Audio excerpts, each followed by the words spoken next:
اور جن کی پنجاب میں حکومت ہے ان کا دن آیا تو چھٹی. ہمارا مطالبہ ہے حکومت پاکستان سے، اگر سر اٹھا کے جینا چاہتے ہو تو یکم محرم کو چھٹی کیا کرو. اگر سر اٹھا کے جینا چاہتے ہو تو یکم محرم کو چھٹی کرو جناب عمر کے دن.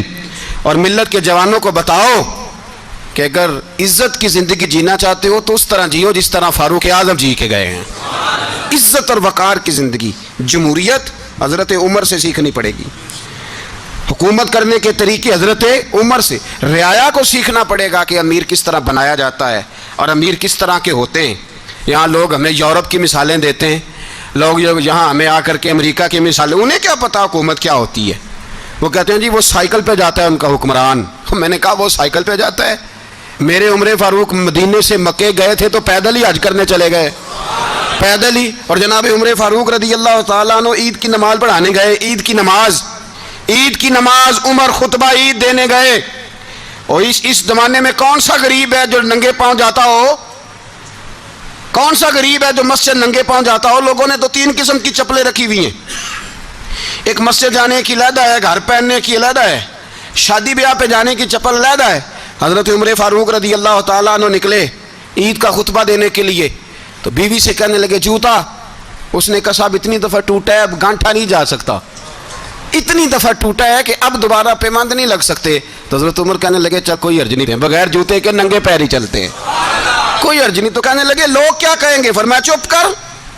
لوگ جس دن عمر نے یہ دیکھ لیا نا لوگ اس کے بارے میں کیا کہتے ہیں، اس دن عمر نہیں رہے گا. تو کہا پھر آپ کا نظریہ کیا ہے؟ فرمایا میرا نظریہ یہ ہے کہ رب رسول میرے بارے میں کیا کہتے ہیں. لوگوں کا کیا ہے؟ لوگ کل کسی کے بارے میں کچھ کہتے ہیں اور پرسوں کچھ کہتے ہیں. میرا نظریہ یہ ہے کہ رب رسول میرے بارے میں ننگے پیر عمر جا رہے ہیں. کون جی؟ میں بڑا ماڑا. اچھا جناب کیا غربت ہے؟ 10 قسم کے جوڑے لٹکے ہوئے ہیں کمرے میں اور پہننے کی فرصت نہیں. سویرے کیا پہننا ہے، شام کیا پہننا ہے، 15 سوٹ کٹھے استری ہو کے لانڈری والا بھیج رہا ہے. اور تو غریب ہے، تو بہت بڑا غریب ہے. اس لیے کہ غربت پیسوں کی وجہ سے نہیں ہوتی، غربت تو دل کی ہوتی ہے. تو واقعی بڑا غریب ہے اور تو غریب ہی رہے گا. امیر تو عمر فاروق تھے جو ننگے پاؤں چلے گئے عید کی نماز پڑھانے. تو رستے میں جو ملا کہنے لگا عمر جوتا تو پہن لو. فرمایا تمہیں عمر کا جوتا نہ پہننے کا نقص تو نظر آیا ہے؟ کوئی حرج نہیں. اگر عمر کو کبھی بتانا ہوا تو وہ والا نقص بتانا جو عمر کی سیرت میں پیدا ہو، کردار میں پیدا ہو، وہ والا نقص بتانا. یہ چھوڑو جوتے آتے جاتے رہتے. ننگے پاؤں گئے، پاؤں دھوئے، نماز پڑھائی، لوٹ آئے. او بھائی یہاں تو ہمارا بناؤ سنگار اترنا جتنی توجہ کپڑوں کی طرف ہے اتنی توجہ کبھی ہماری علم کی طرف ہوتی نا. جتنا ذوق شوق ہمارا بناؤ سنگار کی جانب ہے اتنا بناؤ سنگار کبھی ہمارا اخلاقیات کی جانب ہوتا تو معاملات بڑی حد تک سنورے ہوئے ہوتے. حضرت سیدنا فاروق اعظم رضی اللہ تعالی اپنی زندگی کو ترتیب دیا. ایک دن بھی خلافت نہیں مانگی اللہ سے. حضرت عوف بن مالک اشجعی ایک صحابی ہیں. حضرت عوف بن مالک رضی اللہ تعالیٰ عنہ فرماتے ہیں کہ جناب ابو بکر صدیق کا زمانہ تھا تو میں نے خواب دیکھا. میں نے خواب میں جناب عمر کو دیکھا اور میں نے دیکھا کہ کوئی کہنے والا کہہ رہا ہے کہ عمر وہ ہے کہ اللہ کے رستے میں کوئی اسے جتنا مرضی برا بھلا کہے یہ پرواہ نہیں کرتا. کس کے رستے میں؟ بولے سارے. اس کا مطلب ہے اللہ کے رستے میں لوگ برا بھلا بھی. قرآن مجید نے کہا وَلَا يَخَافُونَ لَوْمَةَ لَائِمٍ. کچھ لوگ ایسے ہیں جو برا بھلا کہنے والوں کی پرواہ نہیں کرتے. آپ یقین کریں اگر پرواہ شروع ہو جائے نا تو دین کا کام ختم ہو جائے. نہ کوئی تقریر کرے، نہ کوئی تدریس کرے، نہ کوئی پیری مریدی کرے، ختم ہو جائے اگر باتوں کی پرواہ ہو. لیکن وہ پرواہ حضرت عوف بن مالک اشجعی کہتے ہیں میں نے خواب میں دیکھا کہ عمر وہ ہے جو کسی کی پرواہ. اور دوسری بات میں نے یہ دیکھی کہ عمر خلیفہ بنے گا. اور تیسری بات میں نے خواب میں یہ دیکھی کہ عمر شہید بھی کیا جائے گا، عمر شہید بھی ہوگا. یہ میں نے 3 باتیں خواب میں دیکھی. فرماتے ہیں میں نے آ کے خواب حضرت ابو بکر صدیق کو سنائی. وہ خلیفہ تھے. وہ کہنے لگے ٹھہر جا میں عمر کو بلاتا ہوں، اس کے سامنے دوبارہ سنانا. اس کے سامنے فرماتے ہیں میں نے بلایا حضرت عمر فاروق کو، آ کے بیٹھے. خواب شروع ہوا. کا ایک بات تو میں نے یہ دیکھی کہ آپ ملامت کرنے والے کی پرواہ نہیں کرتے. دوسرا آپ خلیفہ بنے کہ جناب عمر کہنے لگے چپ کر، ابو بکر کے سامنے ہی کہہ رہا ہے، چپ کر، خلیفہ کے سامنے ہی کہہ رہا ہے. تو ابو بکر صدیق کہنے لگے عمر اسے کہنے دو. مجھے لگتا ہے رب کی رضا یہی ہے کہ میرے بعد اگر مصطفیٰ کا ممبر ملے تو عمر کو ملے. اسے کہنے دو یار. یہاں تو لوگ ڈینگے مارتے ہیں, یہاں تو لوگ دعوے کرتے ہیں میرے سامنے فلانے کو بھی بٹھاؤ, فلانے کو بھی بٹھاؤ, اس کو کیا پتا, اس کو کیا پتا. یہ تو برقعیں مارنے کا دور ہے.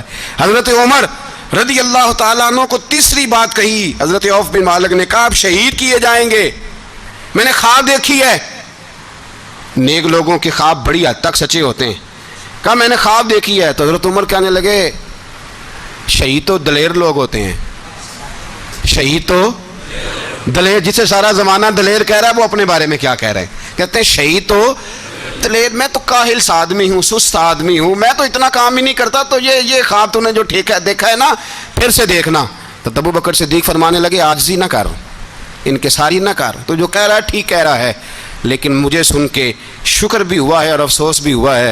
افسوس اس بات کا کہ تیرے جیسا بطل عظیم چلا جائے گا, اور شکر اس بات کا کہ رب تجھے زندگی بھی اعزاز والی دے گا, اور شہادت کی موت دے کے اللہ تجھے موت بھی عزت والی عطا فرمائے گا. اللہ موت بھی تجھے عزت والی دے گا, تجھے کاہلوں جیسی موت اللہ. حضرت فاروق اعظم رضی اللہ. او بھائی یہاں تو اس زمانے کا سب سے بڑا مسئلہ پروٹوکول ہے. لوگوں کو پتہ ہوتا ہے کامل پیر ہے, کامل مرشد ہے, لوگ نہیں جاتے.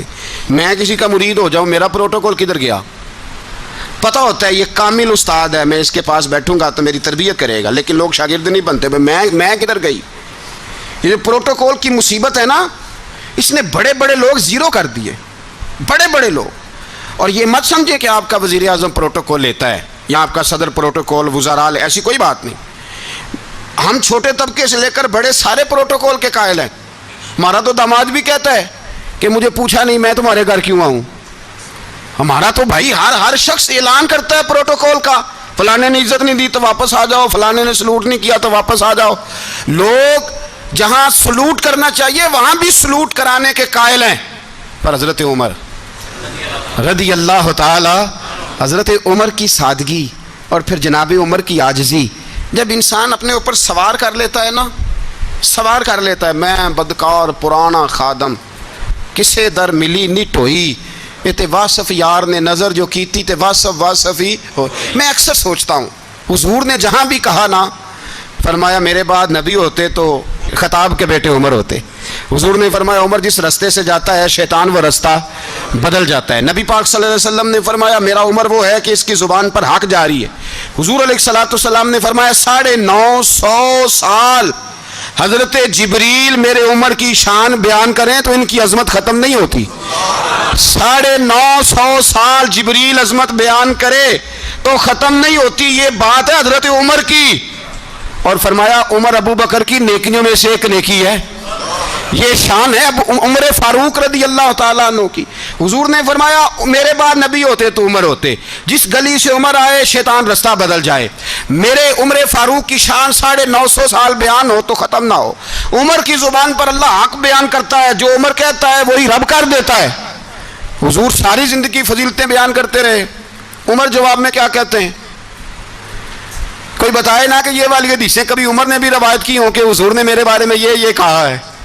یہ روایتیں وہ روایت نہیں کرتے. ان سے جب لوگ کہتے عمر تیری بڑی بات ہے تو عمر رو پڑتے, کہتے میں تو اونٹ چرانے والے باپ کا بیٹا ہوں, میں تو اونٹ چرانے والے باپ کا بیٹا, اونٹ چرا. اس سے آگے عمر گئے ہی نہیں ساری زندگی, اس سے آگے لفظ ہی نہیں ادا کی. اور میں تو بھائی اونٹ چرانے والا, میرا باپ تو اونٹ چرایا کرتا تھا, 10 اونٹ تھے, میری ڈیوٹی ہوتی تھی, سنبھالے نہیں جاتے تھے, ابا ڈنڈوں سے مارتا تھا.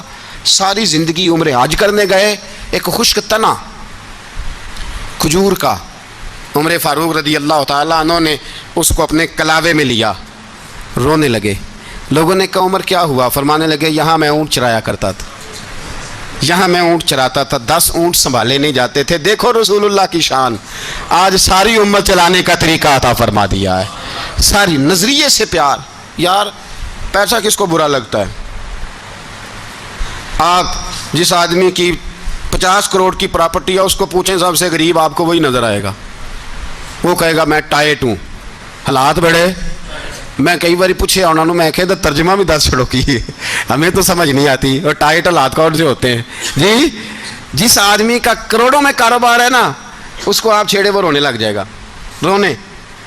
تو کئی میں نے ایسے دیکھے ہیں کرائے کا مکان ہے، ان سے پوچھیں صاحب کیا حال ہے، تو کہتے ہیں جتنی اللہ نے شان والی زندگی ہمیں عطا کی ہے کسی کو نہیں دی ہوئی۔ اس کا مطلب ہے خوشی بھی یہی ہے اور غم بھی یہی، اندر سے خوشی ہے، اندر سے ہی۔ تو نے اگر راضی رہنا ہے تو ادھر سے رہنا ہے، ناراض رہنا ہے تو بس اپنے آپ کو خوش رکھے گا تو ہو جائے گا۔ سارے صحابہ مل کے آئے، کہنے لگے عمر فاروق سے کہنا ہے نبی پاک کے زمانے میں تو ظاہراً غربت تھی، ابو بکر کے دور میں بھی غربت تھی، اب تو بڑا مال ہے، عمر سے سفارش کرو کہ عمر نیا کرتا پہنا کرے۔ ملکوں کے سفیر آتے ہیں، عمر وہی پھٹی پرانی چادر اوڑھ کے اور وہی کئی جگہ پہ پیوند لگے سوٹ پہن کے سفیروں کے سامنے بیٹھ جاتا ہے۔ عمر کو مشورہ دو، طے ہو گئی بات۔ سب نے جب مشورہ دے لیا تو سارے کہنے لگے یہ بتاؤ شیر کی مونچھ کو ہاتھ کون لگائے گا، کہنا کس نے ہے، بندہ بھی تو ڈھونڈو نا۔ میں کہا جناب میرا یہ خیال ہے کہ مولا علی شیر خدا کہیں گے، کیونکہ جس شخص کی عمر کو سب سے زیادہ حیا کرتے دیکھا وہ شیر خدا مولا علی ہیں رضی اللہ تعالی علی کہیں گے، اس لیے کہ جناب علی تو کئی دفعہ جب گفتگو کرتے تھے تو حضرت عمر چپ کر جاتے تھے اور فرماتے تھے علی نہ ہوتا تو میں ہلاک ہو جاتا۔ تو کہا علی سے کہو، جناب علی شیر خدا کو بلایا، کس کام کے لیے؟ جی اللہ اکبر۔ یہ ذرا آپ نے اس دور پہ اس بات کو ذرا کہا جناب ان سے کہیں کہ زیادہ نہیں، ایک کرتا نیا پہن لے، سفیر آتے ہیں وزیر آتے ہیں تو ایک کرتا نیا پہن لے۔ حضرت علی کو بلایا، فرمانے لگے کوئی اور بات ہوتی تو میں کہہ دیتا، یہ والی میں نہیں کہہ سکتا، کوئی اور ہوتی تو میں عمر کو کئی دفعہ کہہ دیتا ہوں، جلال میں بھی تو سن، یہ والی میں نہیں کہہ سکتا، میں تمہیں ایک مشورہ دیتا ہوں۔ کہا وہ کیا؟ کہنے لگے سید عائشہ صدیقہ سے کہو، وہ مومنوں کی ماں ہیں، عمر ٹالے گا نہیں۔ اماں جی سے جا کے کہا اماں جی نیا کرتا عمر سے کہیں پہن لیں، وزیر آتے ہیں بڑے بڑے لوگ تو چلو کوئی حرج نہیں۔ اماں جی نے کہا اچھا کوئی بات نہیں میں بلا لیتی ہوں۔ جناب عائشہ نے پیغام بھیجا، جب خادم نے کہا نا مصطفیٰ کے گھر سے پیغام آیا ہے تو 20 لوگ بیٹھے تھے، عمر کانپتے ہوئے اٹھے، کانپتے دوڑے۔ حضرت عائشہ پردے میں تھی تو فرماتی ہیں عمر اتحیات کی حالت میں بیٹھ گئے۔ کہا اماں جی دیر تو نہیں ہو گئی مجھے آنے میں؟ کہا نہیں ٹائم پہ آ گئے ہو، کس لیے بلایا تھا؟ کہا عمر دیکھو غربت کے معاملات اور ہوتے ہیں، جب اللہ آسانی دے تو کوئی چیز استعمال کرنا حرام نہیں ہوتی، اگر حرام ہے تو بتاؤ۔ کہا نہیں اماں جی حلال ہی ہے۔ تو فرمایا پھر اتنے سفیر آتے ہیں مشیر آتے ہیں، اب تو مال غنیمت بڑا آتا ہے، ڈھیر لگ جاتے ہیں مسجد میں، تو چل ایک نیا کرتا تم بھی پہن لیا کرو، اور آپ نیا کرتا پہنو گے تو دھاک بیٹھے گی غیروں پر، تو صحابہ کا مشورہ ہے کہ آپ نیا لباس پہنیں۔ اماں جی کہتی ہے میں نے حکم دیا تو عمر چپ کر گئے، گردن جھک گئی۔ تھوڑی دیر کے بعد سیدنا عمر فاروق نے سر اٹھایا تو داڑھی پہ آنسو گر رہے تھے، رو پڑے، کہنے لگے پاک محبوب کی پاک بیوی جیسے حکم کرتی ہو میں حاضر ہوں، پر مجھے وہ والا لباس پہنانا جو میرے مصطفیٰ نے پسند فرمایا ہے، اگر یہ رنگ رسول پاک کا ہے تو میں حاضر ہوں، اور اگر نبی پاک کا نہیں تو پھر جیسے آپ حکم کریں۔ جناب عائشہ کہتے ہیں عمر روئے تو میں زیادہ روئی، میرا پلو بھیگ گیا آنسوؤں سے۔ میں نے کہا عمر آپ جائیے۔ عمر یوں نکلے تو جو صحابہ کھڑے تھے وہ کونے میں تھے، سارے آ گئے۔ کہا اماں جی کیا بناؤ؟ فرمایا بھائی تم سب جو باتیں کہتے ہو وہ اپنی جگہ ٹھیک ہیں، پر عمر جو بات کرتا ہے وہ سب سے زیادہ ٹھیک ہے۔ عمر جس پہلو پر بات کرتا ہے وہ یار ایسی عاجزی، ایسا رنگ، ایسا انداز، ایسا طرز حیات، ایسی زندگی، اولاد کے معاملے میں لوگ بزدل ہو جاتے ہیں، بزدل، پر حضرت عمر کا بیٹا مصر گیا، وہاں سے کمائی کر کے لایا، تجارت کرنے گیا، لاکھوں کا مال۔ کون سا باپ ہے دنیا میں جس کا بیٹا باہر سے پیسے لے کے آئے تو ابا تفصیل پوچھے کہ بیٹا کہاں سے کمائے، کہاں سے لایا، کتنے ملے، کیوں آئے؟ کون سا باپ تفصیل پوچھتا ہے؟ ابا تو کہتا لا صحیح، اور تعریفیں کرتا ہے میرا بیٹا بڑی کمائی کرتا ہے۔ کبھی پوچھا ہے اس سے کہ ڈیوٹی صحیح دیتا ہے کہ نہیں؟ کبھی پوچھا ہے کہ تو ایمانداری کی روزی لاتا ہے کہ حرام کی کماتا ہے؟ یہ باپ کی ذمہ داری ہے، یہ اماں کی ذمہ داری ہے۔ پھر کہتا ہے بیماری کیسے آ گئی، پریشانی کیسے آ گئی؟ تو نے کبھی سوال کیا اپنی اولاد سے؟ حضرت عمر فاروق رضی اللہ تعالیٰ عنہ کا بیٹا مصر سے پیسے کما کے لایا تو جناب عمر نے بلایا، فرمایا بیٹے اتنی تو تیرے پاس راس ہی نہیں تھی، تھوڑے سے تو پیسے لے کے گیا تھا، اتنی کمائی کیسے ہو گئی؟ اتنے تو پیسے نہیں تھے صاحب، کہاں سے کمائی لائے؟ اس نے کہا ابا جی وہ جو میرے چچا ہے نا مصر کے گورنر، آپ کے دوست، انہوں نے میری مدد کی ہے۔ فرمایا جتنے لوگ گئے تھے سب کی ہے مدد اس نے؟ کہا نہیں صرف میری کی. فرمایا تیری کیوں کی؟ تیری کیوں کی؟ کہا حضور آپ کے دوست ہیں. فرمایا چپ کر حضور انہوں نے مجھے اتنے پیسے دیے, میں نے کاروبار میں ڈالے تو نفع آیا تو میں ان کی رقم دے کے. فرمایا خاموش ہو جا, باقی جتنے لوگ گئے تھے سب کی مدد کی اس نے؟ کہا نہیں حضور صرف میری کی. فرمایا اس نے تیری مدد نہیں کی, اس نے خلیفہ کے بیٹے کی مدد کی, اس لیے کہ وہ خلیفہ کو اپنے حق میں نرم کر سکے. فرمایا آدھا مال تیرا ہے, آدھا مال غنیمت کا ہے, مال خزانہ کا ہے, مسلمانوں کا ہے, اس لیے کہ تو جو وہاں سے مال کما کے لایا ہے وہ اپنے باپ کے خلیفہ ہونے کی وجہ سے کما کے لایا ہے, لہذا رکھ ادھر. یہاں کہتے ہیں کدھر سے آیا, کیسے آیا, کون سا حساب دیں, کیا کریں. او بھائی حضرت عمر رضی اللہ تعالیٰ عنہ کا اپنی اولاد کے بارے میں یہ رنگ ہے. ایک جنگ سے نا خوشبو آئی, خوشبو بڑی مہنگی ہوتی تھی, عرب میں خوشبو آج بھی بڑی مہنگی ہے, وہ زیادہ استعمال کرتے ہیں. میری باتوں کی سمجھ آ رہی ہے میرے بھائیوں؟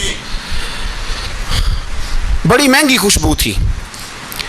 جب وہ خوشبو آئی تو حضرت عمر نے کہا, گھر میں پہلے پہنچی حضرت عمر کے, چونکہ زیادہ عورتیں استعمال کرتی تھیں گھر کے اندر خوشبو, مرد بھی لگاتے تھے. حضرت عمر نے اپنی بیوی سے کہا, آپ کی زوجہ تو تھی وہ بڑی خوشبو کو پسند کرتی تھیں. حضرت عمر نے اپنی زوجہ سے کہا کہ خوشبو لاؤ, میں نے ایک عورت کی ڈیوٹی لگائی ہے, وہ خوشبو تول کے نا تو حصہ برابر صحابہ میں بانٹ دے گی.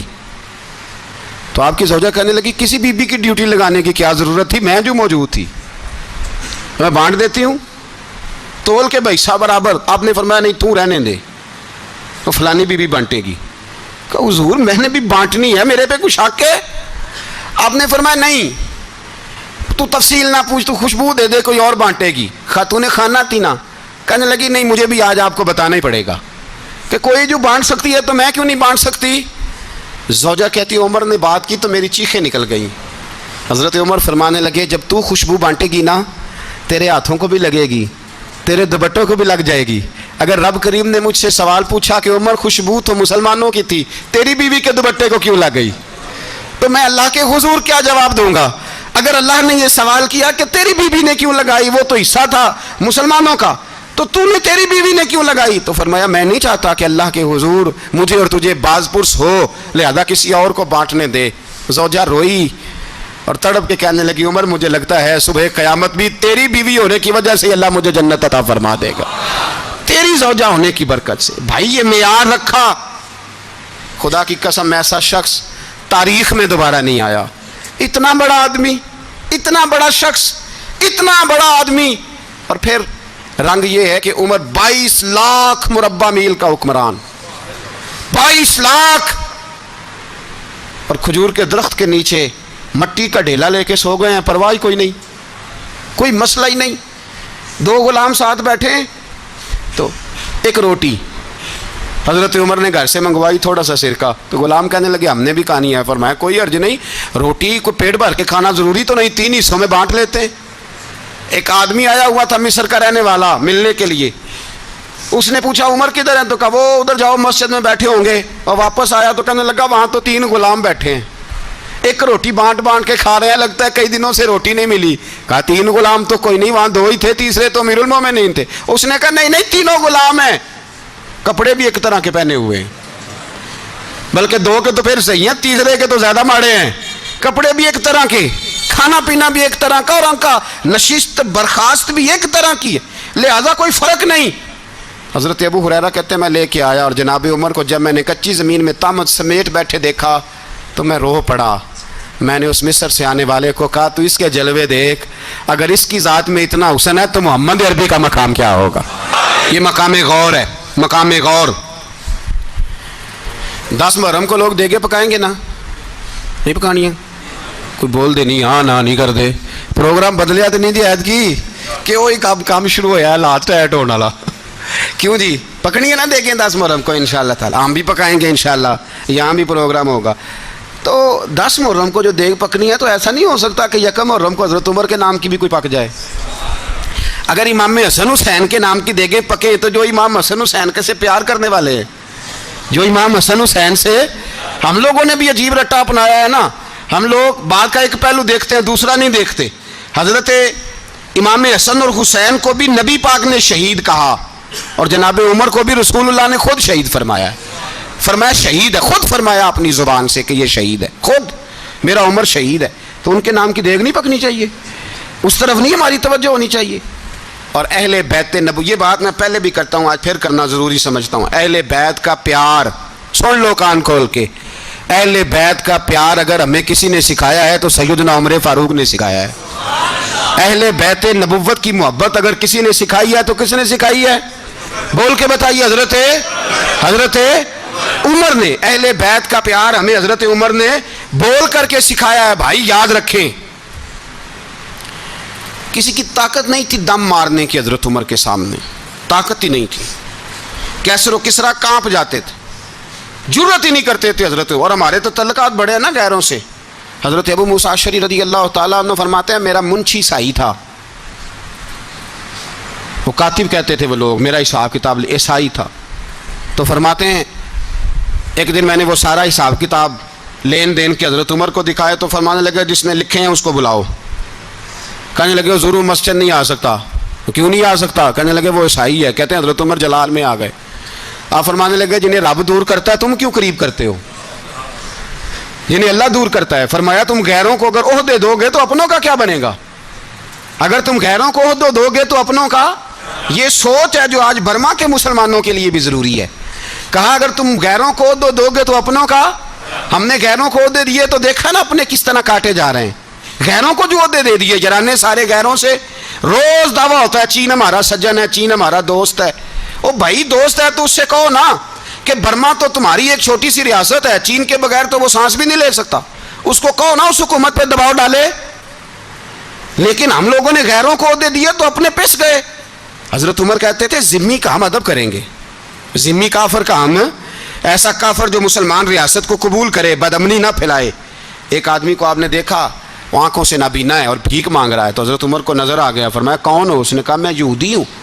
فرمایا بھیک کیوں مانگتے ہو؟ کہا جب تک تندرست تھا مسلمانوں کو جزیہ دیتا تھا، بوڑھا ہو گیا ہوں کیا کروں؟ حضرت عمر نے گھوڑے کی پشت پہ بٹھایا، کافر کو گھوڑے کی پشت پہ بٹھایا اور بٹھا کے مدینے لائے۔ حضرت علی شیر خدا وزیر خزانہ تھے۔ فرمایا علی اس کا وظیفہ جاری کرو۔ کہا یہ کون ہے؟ فرمایا یہ یہودی ہے لیکن یہ ہمیں جزیہ دیتا رہا، بوڑھا ہو گیا بیچارہ، بھیک مانگنے پہ مجبور ہے، ہماری حکومت کے اندر رہتا ہے، اس کا پورا وظیفہ جتنا خرچہ اتنا وظیفہ لگاؤ۔ حضرت علی کہتے ہیں میں وظیفہ لگا رہا تھا اور وہ میرے نبی کا کلمہ پڑھ رہا تھا، وہ رسول اللہ کا کلمہ پڑھ رہا تھا۔ یہ مزاج، یہ نہیں کہ کافر۔ حضرت عمر نے گورنروں کو خط لکھے تھے کہ زبردستی کسی کو مسلمان نہیں کرنا، جہاں ان کی عبادت گاہیں بنی ہو گرانی نہیں، کوئی مندر کوئی گرجا ضائع نہیں کرنا۔ اسلام سب کو جینے کا موقع دیتا ہے، پر بے ایمانو ظالموں بدذاتوں تمہیں یہ کہتا ہے کہ ہم تمہیں جینے کا موقع دیتے، تم بھی مسلمانوں کو جینے کا موقع دو۔ یہ جہاں بستے ہیں جہاں رہتے ہیں انہیں وہاں جینے کا موقع دو، انہیں بھی اللہ اکبر کہنے کا موقع دو، انہیں بھی قرآن پڑھنے کا موقع دو، انہیں بھی رسول اللہ پر درود پڑھنے کا موقع دو۔ ہمارے ملک میں عیسائی اپنی مرضی سے کھلے عام تبلیغ کرتے ہیں، یہاں تو چینل چلائے ہیں عیسائیوں نے۔ کسی مذہبی جماعت نے کبھی جلوس نکالا ہے کہ عیسائیوں کا چینل بند کرو؟ بولے نکلا ہے کہ نہیں نکلا؟ کتنے ظلم کی بات ہے۔ ہم جب غیر کو اتنا تحفظ دیتے ہیں، اتنا تحفظ دیتے ہیں، ہم نے دیکھا ہے مجھے بیسیوں لوگوں نے عید پہ ٹیلی فون کیے کہ عیسائیوں کو قربانی کا گوشت دے لیں، مجبور ہیں جی، دروازے پہ آ گئے ہیں، ہمارے کام کاج کرتے ہیں۔ بیسیوں لوگ، عام آدمی کے دل میں ان کا اتنا جذبہ ہے، وہ مسائل کا بیان کرنا ایک علیحدہ بات، لیکن ہمارے دل کافر کے حق میں بھی نرم ہو جاتے ہیں۔ تم کس قدر زیادہ بے ایمان ہو اور کفر کس قدر زیادہ ذلیل ہو گیا ہے کہ مسلمان کے حق میں نرم ہوتا ہی نہیں۔ اور اس سے بڑے ذلیل وہ ہیں جو ان ذلیلوں کے سپورٹر ہیں، وہ کسی عرب ملک کے حکمران ہو یا کسی اور جگہ کے، وہ بڑے ذلیل ہیں جو ان ذلیلوں کے سپورٹر ہیں، جو برما کی بچیوں کے قتل پر اپنی حکومتیں چمکا رہے ہیں۔ انہیں شرم نہیں آتی، اس قدر مسلمان تڑپا ہے لیکن ان بے غیرتوں کو ذرا ہوش نہیں آئی۔ اور یہ ان کے کماش، ان کے دلال جو ہر جگہ ان کی سپورٹ کر کے اپنی حکومتیں قائم کرتے ہیں، ان بے ایمانوں کو پتہ نہیں کہ کب ان پر اللہ کا عذاب اترے گا اور کس طرح ان کے پرخشے اڑیں گے۔ تمہیں اپنی ذلت اور رسوائی نظر نہیں آ رہی کہ زمین کس طرح تمہارے لیے تنگ ہو گئی ہے؟ اس سے زیادہ اور تمہاری رسوائی کیا ہوگی؟ ڈرو اللہ سے، اور یہ تو دنیا کا عذاب ہے۔ ان بطش ربک لشدید، میرا رب کہتا ہے قیامت تو قائم ہونے دے، اتنا سخت تیرے رب کی پکڑ ہے اتنی کسی دوسرے کی ہو سکتی؟ یاد رکھیں اور تھوڑا احتیاط کریں ہم سب لوگ بھی جو ہم لوگ آدھی زبان بول کے بھی ان کی سپورٹ کرتے ہیں. اب شرم آنی چاہیے ہمیں ان حکومتوں کی سپورٹ کرتے جو مسلمانوں کی لاشوں کے اوپر حکومتیں قائم کرتے ہیں. شرم آنی چاہیے. بہرحال بات دور نکل جائے گی اور میں اپنے مضمون پہ رہتا ہوں. اہل بیت کا پیار اگر سکھایا ہے تو جناب عمر نے سکھایا ہے رضی اللہ تعالی عنہ. امام حسن ملنے, آپ یقین کریں میں جب اس واقعہ کو پڑھتا ہوں تو میرا دل جھوم جاتا ہے. میں کہتا ہوں یار ڈاڈا ہونا اپنی جگہ پہ, عشق ہونا اپنی جگہ پہ, انسان کا باوقار ہونا اپنی جگہ. جہاں کھڑے ہونا تھا وہاں یہ کھڑے ہوتے تھے اور جہاں جھکنا تھا وہاں یہ. ان لوگوں میں اقبال نے کہا تھا تیری نگاہ ناز سے دونوں مراد پا گئے, عقلِ غیاب و جستجو عشق حضور و اضطراب. جہاں اگر آیا ہے سامنے کیسر و کسریٰ تو عمر جیسا دلیر کوئی نہیں. اگر سامنے آیا ایران کا بادشاہ تو عمر جیسا تگڑا کوئی نہیں. اگر آیا ہے سامنے غسان کا بادشاہ تو عمر جیسا عادل کوئی نہیں. لیکن اگر علی کا بیٹا آیا ہے, اگر فاطمہ کے لال پارے آئے ہیں تو پھر فاروق اعظم سے جیسا محب کوئی نہیں, پھر ان سے جیسا پیار کرنے والا کوئی نہیں. اندر بیٹھے ہیں جناب عمر, اندر تنہائی میں کچھ وزیروں سے گفتگو ہو رہی ہے, میٹنگیں جاری ہیں. آپ کے بیٹے ملنے آئے جناب عبداللہ ابن عمر. ابا جی ملنا ہے. بات ٹھہرو, بات کر رہا ہوں, کوئی نہ اندر آئے. صاحب زیادہ باہر کھڑا ہے. تھوڑی دیر گزری تو امام حسن بھی آ گئے. کون آئے؟ آپ کو جو ملے گا امام صاحب کا نام لینے سے, وہ سردار ہیں جنتیوں. کون آئے؟ سارے بولیے. امام حسن تیری نسل پاک میں ہے بچہ بچہ نور کا, تو ہے نے نور تیرا سب گھرانہ. امام حسن آئے تو حضرت عبداللہ ابن عمر کو دروازے پہ کھڑے دیکھا. کہا امیر المومنین کہاں ہیں؟ کہنے لگے حضرت عمر کے بیٹے. کہنے لگے وہ اندر بیٹھے, کچھ میٹنگ ہو رہی ہے اور انہوں نے کہا کوئی اندر نہ آئے, لیکن آپ جانا چاہیں تو چلے جائیں. آپ جانا چاہیں تو, تیری نسل پاک میں ہے بچہ بچہ نور, آپ جانا چاہیں تو چلے جائیں. تو انہوں نے کہا جب آپ باہر کھڑے ہیں تو مجھے کوئی اتنا ضروری کام نہیں, اور ابھی زور کی نماز تھوڑی دیر میں ہوگی, میں مسجد میں مل لوں گا امیر المومنین سے. یہ بات کہہ کے امام حسن چلے گئے. یار اتنی بڑی بات نہیں تھی, اتنی بڑی بات نہیں تھی. وہ میرے استادوں کا بیٹا بھی آئے تو کہا ٹھیک ہے جی وہ سوئے ہوئے ہیں, کوئی غرض نہیں یار میں ٹھہر کے آ جاؤں گا. کوئی بڑی بات نہیں تھی, دیکھا جائے تو بڑی بات نہیں تھی, پر بات بہت بڑی تھی اس لیے کہ یہ خالی حسن نہیں, یہ حسن ابن علی ہے, یہ حضرت فاطمہ کے لخت جگر. حضرت عمر باہر نکلے. عبداللہ ابن عمر سے پوچھا کوئی آیا تو نہیں؟ تو کہا حضور امام حسن آئے تھے. تو کہا پھر شہزادے کو اندر کیوں نہیں بھیجا؟ کہا میں نے کہا تھا. وہ کہنے لگے اگر امیر المومنین مصروف ہیں تو میں ظہر میں مل لوں گا. حضرت عمر رونے لگے. فرمایا بیٹے تو نے اچھا نہیں کیا. پھر مسجد نہیں گئے, سیدھے امام حسن کے دروازے دستک دی. امام حسن باہر آئے. کہا شہزادے آئے تھے تو ملے کیوں نہیں؟ تو امام حسن کہنے لگے حضور آپ کا اپنا بیٹا دروازے پہ کھڑا تھا, آپ کا اپنا بیٹا دروازے پہ کھڑا تھا, وہ منع بھی کیا تھا آپ نے تو میں زور میں مل لیتا. حضرت امام حسن فرماتے جوش جذبات میں جناب عمر نے سر سے پگڑی اتار دی, جوش جذبات میں. کہنے لگے حسن میرے بیٹے کا اور آپ کا کیا مقابلہ؟ کیا اس کی ماں کا نام فاطمہ الزہرا ہے؟ کیا اس کی نانی کا نام خدیجہ الکبریٰ ہے؟ کیا اس کے نانے کا نام محمد مصطفیٰ ہے؟ آپ کا اور اس کا کیا مقابلہ؟ پھر رو پڑے اور کہنے لگے بیٹے میں مکے کے صحراؤں میں اونٹ چرایا کرتا تھا, یہ جو میرے سر پر عزت کے بال ہیں یہ تیرے نانے کے اگائے ہوئے. میں مکے کے خبردار شہزادے خبردار. او بھائی اہل بیت نبوت کے ادب کا رنگ اگر سکھایا ہے تو سیدنا عمر نے سکھایا ہے. حضرت عمر فاروق اتھارٹی ہیں, اسلام کی اتھارٹی. یکم محرم حضرت عمر کی شہادت ہے. یہودی بول اٹھا, کافر بول اٹھا. اگر 6 مہینے عمر دنیا میں اور رہتے تو دنیا میں کوئی کافر موجود نہ ہوتا. 6 مہینے. اور جب اس بطل جلیل کا جنازہ اٹھا, اللہ بخاری پڑھیے نا, اللہم ارزقنا شہادۃ فی سبیلک, اللہ بسترے کی موت نہ دینا, شہادت کی دینا.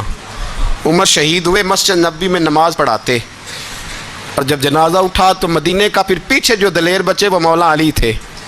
مولا علی جناب عمر کا جنازہ اٹھا تو سب سے پہلی ہائے جو نکلی وہ حضرت علی کی زبان سے نکلی, اور حضرت علی کی ساری داڑھی آنسوؤں سے بھر گئی. لوگوں نے کہا کہ علی کیا ہوا؟ فرمانے لگے تم دیکھ نہیں رہے جنازہ کس کا اٹھا ہے, پلٹ کے دیکھو تو صحیح, تم پتہ نہیں یہ کون گیا ہے. کہ حضور کیا ہوا؟ آپ فرمانے لگے عمر اس طرح کے کام کر کے گیا ہے، اب ان کے رستوں پہ کون چلے گا؟ کون اس کے جگر راہ وفا میں میں نقش ایسے چھوڑ آیا ہوں، میں جس منزل سے گزرا ہوں وہ اب تک یاد کرتی ہے۔ حضرت علی حضرت عمر کے جنازے پہ کھڑے ہو کے کہتے ہیں اللہ مجھے اس طرح کے عمل کرنے کی توفیق دے جس طرح کی عمر کر کے گیا۔ میرے بھائی بطل عزیز بطل حریت حضرت عمر رضی اللہ تعالیٰ عنہ جو اپنی زندگی انقلاب والی گزار کے گئے۔ عمر جب دنیا سے گئے تو 80 دینار کا قرضہ تھا، 22 لاکھ مربع میل کا حکمران، پر اپنے بیٹے سے کہنے لگے بیٹے کوشش کرنا تیرے خاندان والے مل کے میرا قرضہ اتار دے، میری قبر پہ بوجھ نہ رہے، اور اگر خاندان والے مدد نہ کریں تو میرے دوستوں سے بات کرنا، وہ مدد نہ کریں تو پھر علی سے بات کرنا۔ ان کا پیار آپس میں اتنا اور تو اختلاف ثابت کر رہا ہے۔ 80 دینار کا قرضہ چھوڑ کر حضرت عمر دنیا سے گئے اور جاتی دفعہ کہہ گئے میرے بعد میرے بچوں کو حکومت کے مشورے میں بھی شامل نہ کرنا، حکومت کے مشورے میں بھی میری اولاد شامل نہ ہو۔ اتنا بڑا شخص اتنا بڑا رنگ دیکھ کے یکم محرم کو جب عمر فاروق کا وصال ہوا تو بیٹے سے کہنے لگے اماں عائشہ سے جا کے کہو میرا بھی نبی پاک کے روضے میں دفن ہونے کو دل کرتا ہے۔ ایک قبر کی جگہ ہے اماں جی نے اپنے لیے رکھی ہے، بخاری ہے بخاری۔ حضرت عائشہ کے پاس صاحبزادے گئے، کہنے لگے اماں جی عمر کو زخم لگ گیا ہے، حالت بڑی پریشانی والی ہے۔ وہ کہتے ہیں اگر اماں اجازت دیں۔ سید عائشہ رو پڑی، فرمانے لگی کہ وہ اپنی قبر کی جگہ تو نہیں نہ کسی کو دیتا، پر عمر نے کمال ہی بڑا کیا، اسے کہو جاؤ گنبد خضرا میں قیامت تک جو مصطفیٰ پہ اور ابو بکر پہ سلام پڑے گا وہ تجھ پہ بھی سلام پڑھ کے جائے گا، جاؤ میں نے جگہ دی۔ اعلیٰ حضرت فاضل بریلوی رحمۃ اللہ علیہ فرماتے ہیں وہ عمر جس کے آدھا پہ شیدا شکر، اس خدا دوست حضرت پہ لاکھوں سلام، اس خدا دوست حضرت پہ۔ آپ یقین کریں ممبر پہ بیٹھا ہوں، حضرت عمر کا جب نام لیتا ہوں تو میرے